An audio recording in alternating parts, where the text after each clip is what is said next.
But the two ways out of idolatry is God reveals the flaws in the idol, which is very common, especially for me. And number two, God reveals more of himself to you and you change direction in that way by worshiping God. For example, worshiping women is very dangerous because women are perfect in a lot of ways and they're infinite beings, right?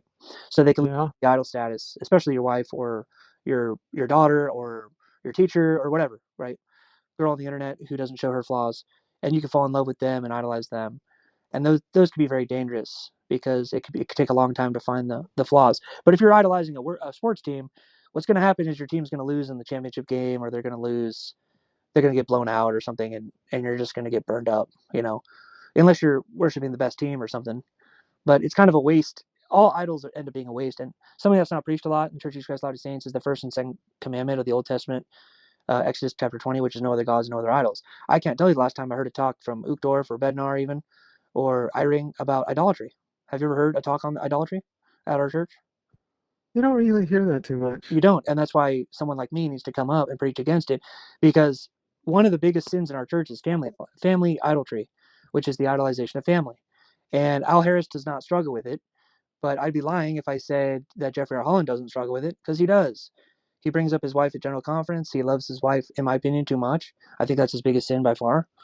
I met a 7-year-old couple. I asked him straight up, who do you love more, God or family? He said the same. That's idolatry. If I was running the church, I wouldn't excommunicate him, but I'd put him on disciplinary council.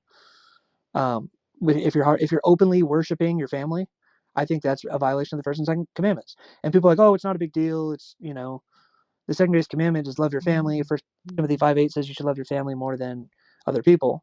I don't know how bad it could possibly be. I even saw a comment on the internet. The guy says, well, if that's idolatry, then yes, I'm committing idolatry. And he didn't even care. In the Old Testament, you'd get stoned to death by saying something like that. And I know we're not in the Old Testament. Everyone would be dead if we were in the Old Yeah. Everyone would be dead. Everyone would be stoned to death pretty much. Especially with all the I mean, I'd be dead myself. And I'm a pretty, I haven't done anything illegal and I'd be dead, So I don't want to go back to the Old Testament unless I want to die, but I don't want to die.